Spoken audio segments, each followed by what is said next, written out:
सौ का प्रसाद था तो हृदय में सुमति ही हो तुलसी।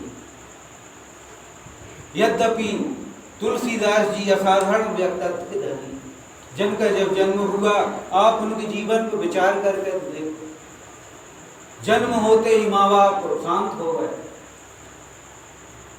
थोड़े बड़े हो गए होते तुलसीदास जी थोड़ी थी शिशु अवस्था में, जिन्हें माँ बाप भी छोड़ के चले गए, दासी ने पाला वो भी छोड़ के चली गई। तुलसीदास जी के साथ में कोई खड़े होने वाला नहीं था। लोगों ने अफवाह फैला दी कि इससे दूर रहना, कोई उसे खाने नहीं देना, इसे कोई धर्म नहीं रखना, जे अशुभ नक्षत्र में हुआ। जिसने जन्म दिया वे मर गए, जिसने पाला वो मर गए, अब जो खिलाएगा वो मरेगा, जो रखेगा वो मरेगा। न कोई रखने तैयार, न कोई पालने तैयार, न कोई खिलाने तैयार। तुलसीदास जी धीरे धीरे मांगने कहीं जाते भी थे, लोग भगा देते, इसको नहीं देना, न दारू में मर जाए। सोचो आप। और फिर तुलसीदास जी का विवाह हुआ रत्नावली से। वही बालक जब जन्मा तो 32 दांत थे। दुनिया के तो रोते, वे तो राम राम कर रहे, नाम रख दिया राम बोला, राम बोला। वही राम बोला स्त्री के मोह में आसक्त हो गया, कामासक्त हो गया। जो विडंबना थी, दुर्भाग्य था, तुलसी को कहीं और जाना था, कहीं और चले गए। पत्नी के प्रेम में ऐसे आसक्त हो गए तो माँ के गई थी तो 2-3 दिन भी अंत नहीं करते। पत्नी की याद आने लगी। तुलसीदास जी का जो ध्येय था वो कोई गलत नहीं था। जिसे बचपन से न माँ का प्यार मिला हो, न बाप का प्यार मिला हो, न किसी का प्यार मिला हो। लोगों को घर का प्यार तो ठीक है, समाज का प्यार मिलता है, समाज में बुजुर्गों का प्यार मिलता है, इन्हें तो किसी का मिला ही नहीं। और जिसे केवल पत्नी का प्यार मिला वो भी चली गई। और कोई वासना नहीं थी मन में, कोई व्यसन नहीं था, कोई विषय नहीं था। उस प्रेम की चरमोत्कर्ष पे चरम सीमा पहुंच गए।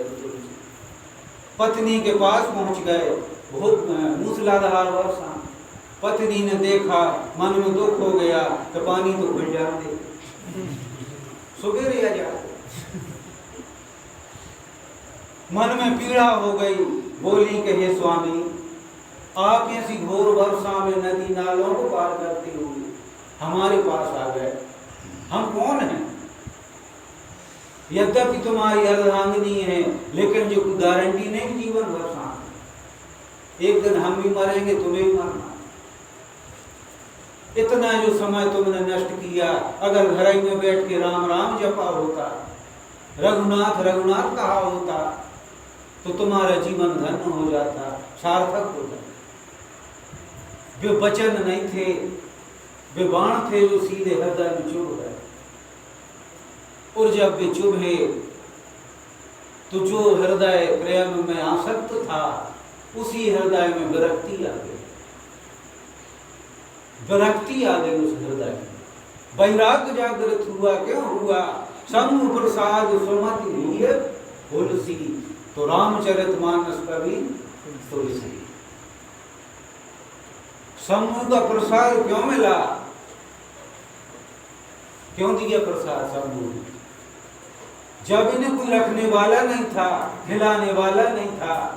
शिव जी पार्वती कैलाश पे बैठे हैं, शिव जी के नेत्रों से जल रहा। पार्वती बोली कि प्रभु आज आप दुखी हो। कहा देवी, उसे पालने की तो छोड़ो, कोई खाने नहीं दे रहा, अबोध शिशु है। और अगर कोई उसके लिए कर सकता है तो क्यों? तो माता उमा जाओ, वात्सल्य लुटा दो इसको, अपनी ममता की शीतल छाया प्रदान करो, इसे छुपा लो आंचल में। भगवती पार्वती अन्नपूर्णा माता जो स्वयं पृथ्वी पे आई, जिनने तुलसीदास जी का पालन पोषण किया। शिव जी मन में विचार कर रहे थे कि बनाना तो हम कुछ और चाह रहे थे, लेकिन पथ भ्रष्ट हो गए तुलसीदास। लेकिन आज जब देखा शिव जी हर्षित हो गए कि अब सही जगह पहुंचा। जीवन में आपका भाग्य अगर चाहे तो पत्नी बना सकती है और चाहे तो बिगाड़ भी सकती है। केवल पत्नी एक ऐसी जो चाहे तो आपको बना दे और चाहे तो मिटा दे। एक पत्नी सुदामा जी की थी जिसने धक्का मार मार के द्वारकाधीश के चरणों पर पटक दिया। सुदामा से सुदामा हो गए। एक पत्नी जो है, एक पत्नी कालिदास की थी। कालिदास भी तुलसीदास जैसे महामूर्ख थे। जब अब उनकी पत्नी का नाम हम याद नहीं है, तो इनके पिताजी ने कहा ऐसा वर ढूंढो जो मूर्ख, तो सब ढूंढने चले, कहीं कोई मूर्ख मिला ही नहीं। अंत में भी जा रहे थे तो उन्होंने देखा कि एक व्यक्ति